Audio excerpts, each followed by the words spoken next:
Alan Mayton, he was a person that recognised Matthew Smith's talent before anybody else, and kind of took it on board and made Matthew the star that he did become. He realised there was something there. We didn't. Matthew certainly didn't.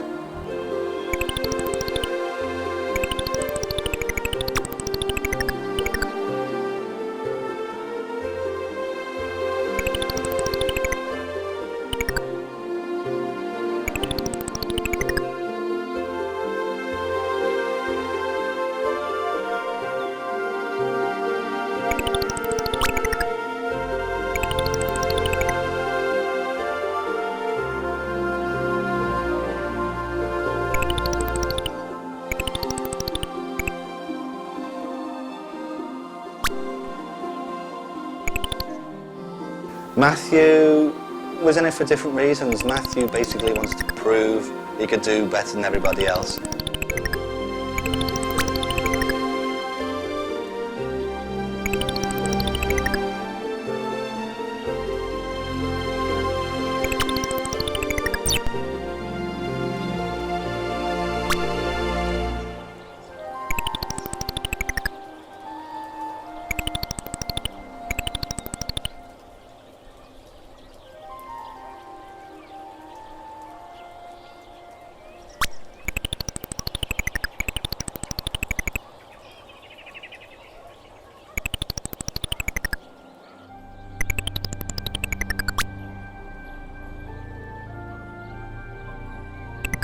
The very first one was the ZX80, which it actually came out in 1979, and then there was a rather smarter one the next year, the ZX81. We knew that there would be a market for the ZX80 with hobbyists because that already existed, but I hoped that there'd be a market that was much greater than that in terms of people who had never thought of owning a computer, i.e. members of the public, and that turned out to be the case.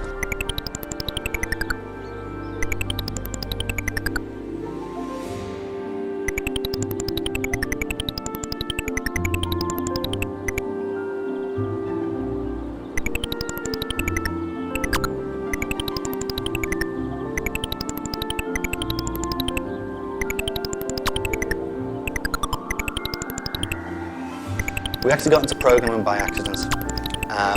We used to like playing around with computers. The Tandy computer was the one we had.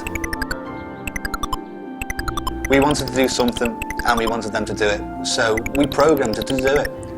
And if we didn't know how to program it, we looked in the book. Eventually we got this embryonic idea of programming.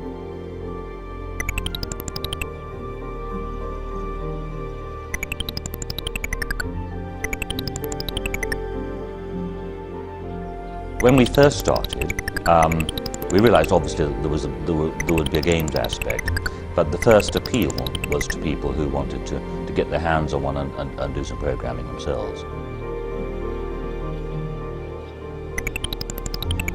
And it's a bit sad today that that really isn't available to them. That's all changed.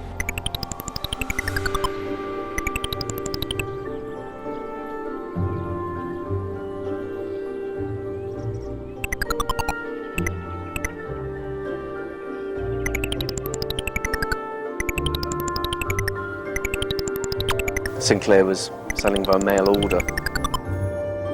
I sent away £49 for the kit, and one Saturday afternoon I put it together, and by Saturday evening I was up and running with my own computer. The early micros of the 80s, when you turned them on, they did nothing. There was no built-in applications. Anything you wanted to do, you had to load from tape. All write yourself. A lot of people were writing software. A lot of people my age in IT actually cut their teeth on the Spectrum, writing games and software for it.